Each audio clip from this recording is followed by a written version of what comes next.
And I see people in this room that I know are here for the community, but no offense, I don't know you. I don't know the commission. And quite frankly, I didn't know much about the commission until I was asked to come and speak. And I'm pretty connected. So I think about those that aren't. And community is important to them, and bridges are important to them, and their roads are important to them, and how they get around it, how they get on the internet. So I just ask that you think about that as you're going through how you actually get into neighborhoods and do things with the community.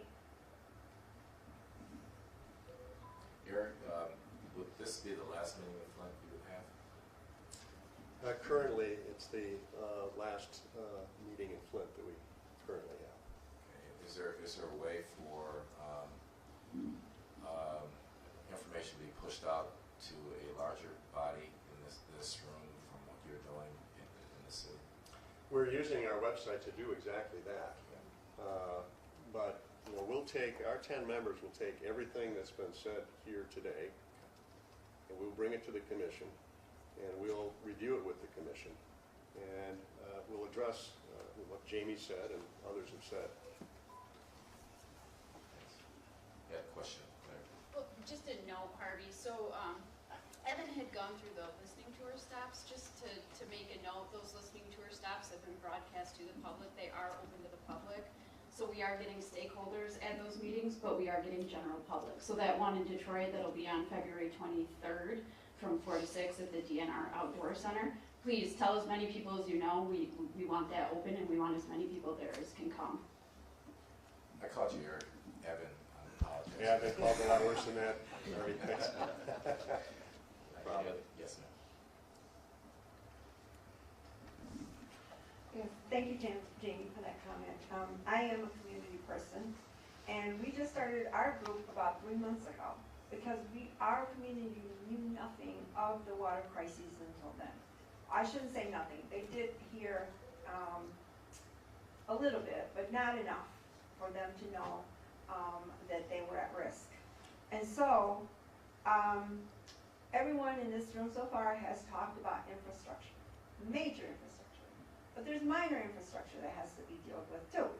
And so what I did, because I received also an invitation at very short notice for this meeting, I emailed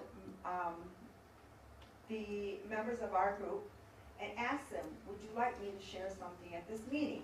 And this is what I received. One of our members said, yes, please ask about the government providing rain barrels. Very minor infrastructure, a very simple idea, okay? What would it take to get the government to pay for this, distribute and assemble the rain barrels, because other cities give these out for free to their residents? Very simple concept. That could have helped us out had we had these in place beforehand. For watering our gardens, for, using the water for other purposes, other than drinking, of course. Another individual said, fixing up our streets, which are in pretty bad shape across the city. We all know this, those of us that live in the city of Flint and drive through some of these streets. And not only streets, but school building parking lots are horrible. Especially on the east side where most of our community lives. There is blight. There are many vacant buildings as well as dilapidated and burned houses. The other thing that this particular member mentioned was that the former AC Delco and Buick sites are horrible. I live 2 blocks from it. And there's trees growing, weeds growing, it's all fenced in. It doesn't even look like a safe place to walk by. It's an eyesore to our city. And another member said infrastructure should also include the rebuilding of new schools. As we all know, there have been many programs that have been cut from education, including bilingual and migrant services. We are the 3rd largest minority group in the nation. We only make close to 4% of our population in Flint is Hispanic, but we must not be forgotten. The other thing is that if we want information to reach to our people, some of our people don't speak English.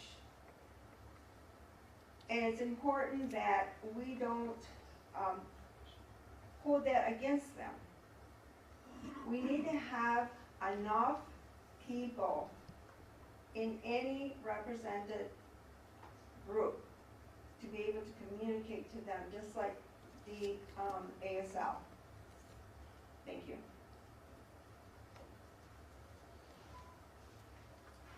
Are there any other questions or observations regarding him, sir? Yes, just a quick one. Aurora, could you please identify who you are and the group you represent? I know there's many here that do not know you. Okay, I'm sorry. I am the community coordinator for Latinos United for Flint, and we are comprised of 6 organizations, 6 local organizations that help the Hispanic community. Those organizations are El Ballet Folclórico, which is a folkloric dance group headed by Ms. Sue Quintanilla. Then we have the American GI Forum that is headed by Mr. Berlanga. St. Mary's over on the east side, they serve some of our Hispanic community because that's where a lot of the community lives. Our Lady of Guadalupe Catholic Church over on the north end is right outside the city of Flint, but most of the congregants are from Flint. And then we have the La Familia Multicultural Baptist Church. It's a Spanish-speaking church, which is right outside in Burton, but also they know a lot of people that live in the city of Flint. And so what we decided is that we needed people from around the city to be able to help us distribute the information or get the help that they need. And I have to say that I'm really proud of them because we have done a lot with the help of DHHS, with the help of EPA, MDEQ, the law enforcement, so I can't say that they're not being informed now because they are, but still we have a long way to go. Thank you. Anyone else?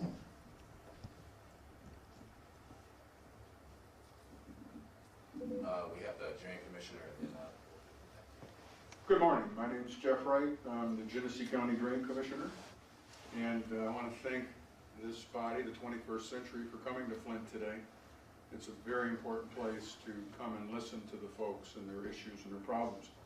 I've got 2 areas I'd like to talk about, but first I have to second what Jolisa McDay and Kyle McCree said. We are not replacing our quality, skilled workforce in many areas, not just in water and wastewater, but simply operators of equipment.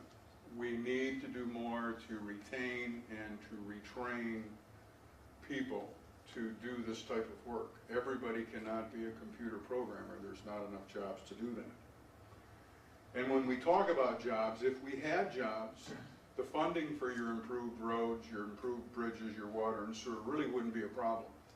When people have jobs, they don't have a problem paying a water bill or a gas tax, etc. So jobs, to me, are very critical to what this committee should be looking at, how to create those jobs or retain those jobs.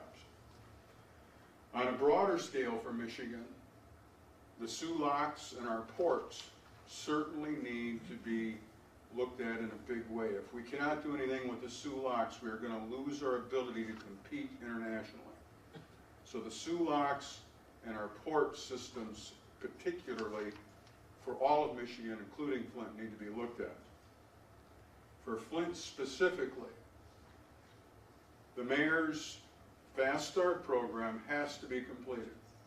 The lead service lines in the city of Flint need to be replaced to restore the confidence of the people of the city to use that water. Even though we've heard today that the water itself has met the EPA standards, that will not matter until those lead lines are replaced. So for Flint specifically, we need to make sure that the funding sources to do that do not dry up, that they continue forward. For Flint specifically, and the other cities of Michigan, energy. I have a concern that Michigan is becoming or will become a purchaser of electricity as opposed to a creator of energy. I think we really need to look at our energy laws to make sure that we don't end up buying expensive energy from Canada, Ohio, and Illinois, and that we can continue to supply our own energy, because that's how we're going to compete, if we're going to, with the rest of the states. The other aspect that I really think affects Flint the most is, somewhat quietly, a little over a year ago, the I-69 corridor trade route that used to run from Port Huron to the city of Flint on I-69 was taken away by the federal government. As many of us know, that designation opened the door for Flint to get federal dollars for training, for startup businesses, for incubators, for roads, for bridges, etc. And without that designation, Flint doesn't have that ability to get those dollars. So I would hope that this committee and the state of Michigan revisits the issue with the federal government on why they took the designation away from the 69 corridor in the first place, and what can we do to get it back. And that's all I have to say today. Thank you. I think you had a question about energy that maybe one of our experts might help you with.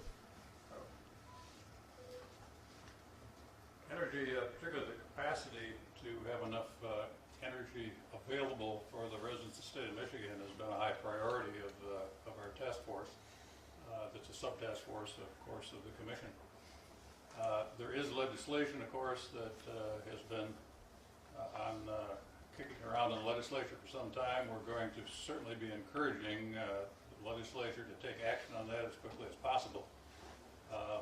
Having said that, though, it's also important that we do have enough transport capacity both into and out of the state of Michigan for reliability purposes. But I think we all agree that generation in the state of Michigan would be much superior to generation from outside the state of Michigan. Certainly keeping in mind that affordability is going to be a high priority as well. So we've definitely got that as a high priority on our radar screen. Thanks for your comments. Dr. Reynolds. Just to return briefly to the subject of social equity and justice, historically, when there have been these large infrastructure projects like the highways, they have decimated communities of color or isolated them and cut them off from the rest of the city. And I hope there'll be some consideration of that. And then also to the workforce issues. I have told people, I'm an ex-New Yorker, it was easier for me to get into medical school than to get into one of the skilled trades or building trades because of a historical practice of excluding people of color and women. And I hope that as this plan is developed, those issues of equity will be addressed so that, you know, a community is not wiped out because they have no voice or representation or benefit. With a diverse view of infrastructure, with the fact that collaboration and cooperation between the different types of infrastructure systems, and with no overarching, if you will, communication system, the voices of the people in many cases aren't heard, no matter where they're from, who they are. So we are addressing the social injustice issues to the extent that we can, the environmental issues that impact everybody if we can. To have safe, reliable, affordable infrastructure means it has to be safe, reliable, and affordable for everyone. Thanks, Mike Zimmer. Just quickly, a lot of people at the table have understandably brought up talent and workforce development issues. just as a information, the governor's also set up a separate commission, an education commission that runs parallel with the infrastructure commission that is looking at those exact issues. How do we develop the right streams for talent? How do we deliver what are the talent shortages? And it's all tied up into both of these, the infrastructure and the education commission will ultimately feed into the 21st Century Economy Commission. So this is all intertwined issues, but for those of you who have comments or concerns on talent, there's a separate commission that will certainly welcome your comments. We see a great opportunity within all of the subgroups for providing good paying, good jobs for people that currently are underutilized, and it's been proven over the history of our country that infrastructure projects, large and small, can employ and bring people to a better place in their economic future for themselves and their families. So it's a real opportunity for the state. It's all about not just providing safe, reliable, and affordable infrastructure, but it's providing jobs and providing an environment for the future. It's a 50-year plan, not a 2-year plan. So we understand that. Anyone else? We have one last comment, and we'll wrap this up.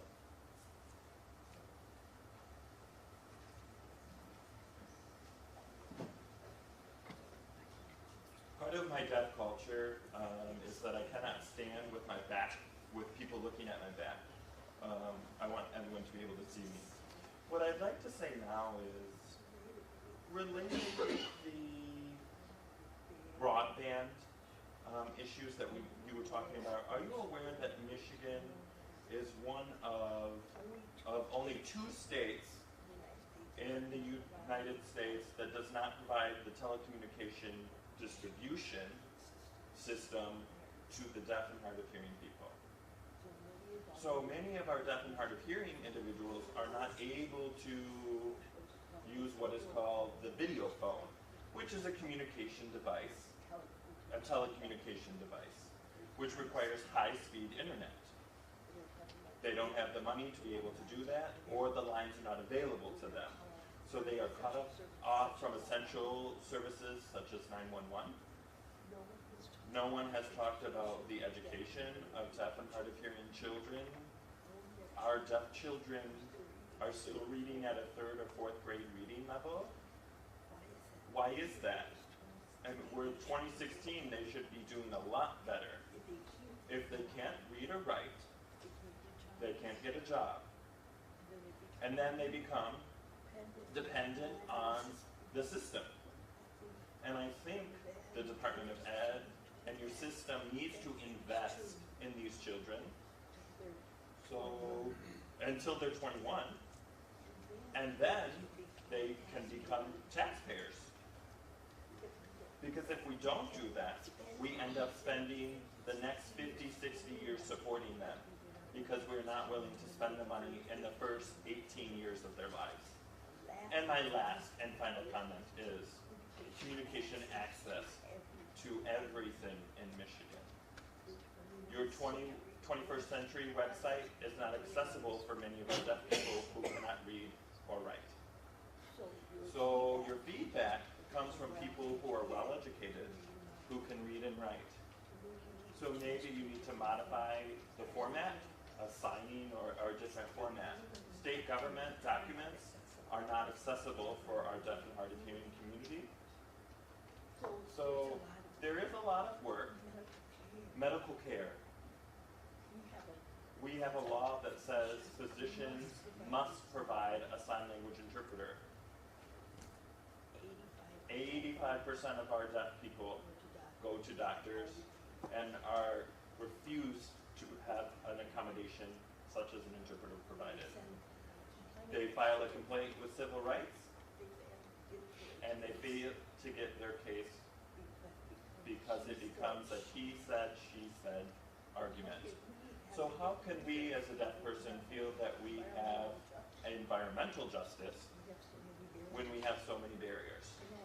And I know I've given you a full plate, but I just wanted to say this is not just a Flint issue for us. This is all over the state of Michigan. Thank you. Thank you. Brian? Yeah, obviously, we know we have some concerns with the performance of our students in the deaf and hard of hearing program. We're working very hard with our school to make the improvements, not only there, but with local districts. So I agree, and we are working hard to improve that. I also wanted to add to the worker shortage. You know, there are programs through our CTE programs and our 5-year programs where kids can graduate, and we can build those kinds of programs. So I'd be interested in working with the partners to develop some of those CTE and 5-year programs so that students can graduate with not only a high school degree, a college degree, but have worked in these fields and be prepared to take jobs. So I'd love to work with those partners on that. Thanks, Brian.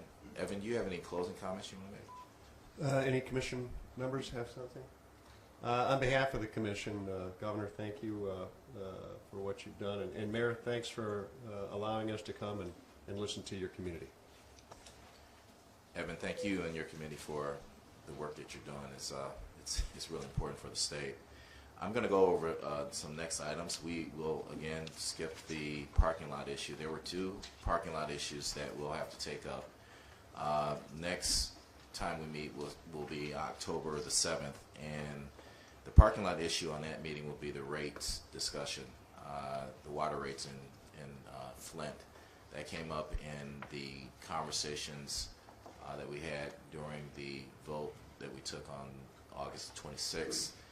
We put that in the parking lot issue, in the parking lot, as well as the Flint funding for the recommendations that have come out of this committee. So we'll table the one that we were supposed to have today for the subsequent meeting, but we'll definitely take up the rate discussion for the next meeting. The next meeting, again, is the 10th, it's the 7th of October. And it will include an update from the AARP that have been conducting studies and working with the senior community here. And are there any other comments from any of the FWICC members here? Things, Dr. Tisha? Yeah, I was just, because of this very confusing protective order, there's not clear communication about current issues, especially with Legionnaire's disease. So I'm hoping we can get update maybe from the county or whoever has the most updated information or about that, if that's even legally possible, but how best we can move forward to care for our patients. Can you add Shigella to that list also?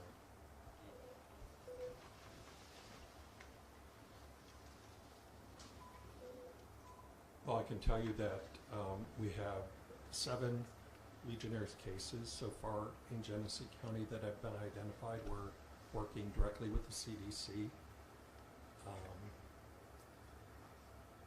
We continue to be concerned, as I mentioned before, about communicable diseases. In part, there's a concern that the fact that people are afraid to bathe and wash their hands may be contributing to some of the increase that we're seeing. So our goal is to do more community education. Shigella is at a record high, both here in Genesee County and Saginaw County in the state. There are some other communities that are also seeing an increase, but both Saginaw and Genesee have a much larger increase than the rest of the state. And we're investigating, the cases are across the county, not just in the city of Flint. And many of them are related to family spread. So a kid brings it home and then it spreads through the family. And so that's the one connection that we're seeing. We're also working with the CDC on the Shigella, and they have offered and recommended that we might do some additional testing to look at specific strains to see if we can tie some of the cases together and see if there are some common sources of spread. Thank you. Mayor? Yeah, I have a comment because I want to talk or have something about what you just said, Dr. Mona, as far as how we communicate this information. Because I know it was probably a couple of weeks ago, I was in a meeting and I was asking how I could get this information. And it's very hard for me, and I can't speak for Dr. Reynolds or Dr. Mona as far as if they are in the same situation I'm in. But when these Yes. cases are identified, I don't like hearing about it in the news. I would like to know before that, because I'm doing a press conference and then I get asked about this and I'm thinking, wow, this is how I find out about this, is from the media. And I think there are some of us that need to know that information as soon as it is identified, because we're the ones that are bombarded with questions, and it's not good when we're caught off guard on something like that. I think there are those of us that need to know that information as soon as you get it. Thank you, Mayor. If seeing no other comments, we'll move to the closing remarks by the governor. Hold up. We have had this communication issue going on for the last 2 or 3 years, where a State Department will not talk to a county department, will not talk to the city government, and repeatedly we have brought up how can we improve communication so there's not a 2-year lag before information is released, or that we can properly instruct residents. And this has to be dealt with because it's getting worse and it's been magnified by this court order.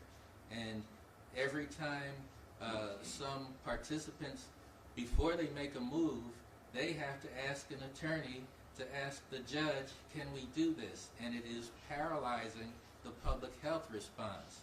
And it has to be resolved. And we've got to do something. And I think that was the sense of the question that was just brought up.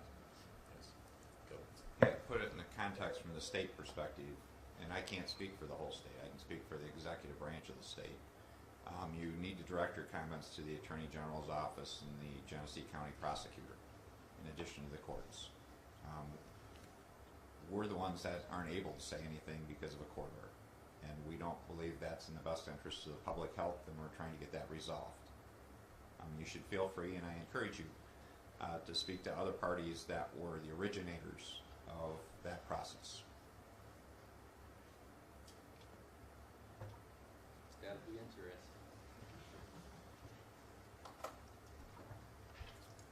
We're standing ready to help, and we want to help, and hopefully you've seen that over the course of the last year.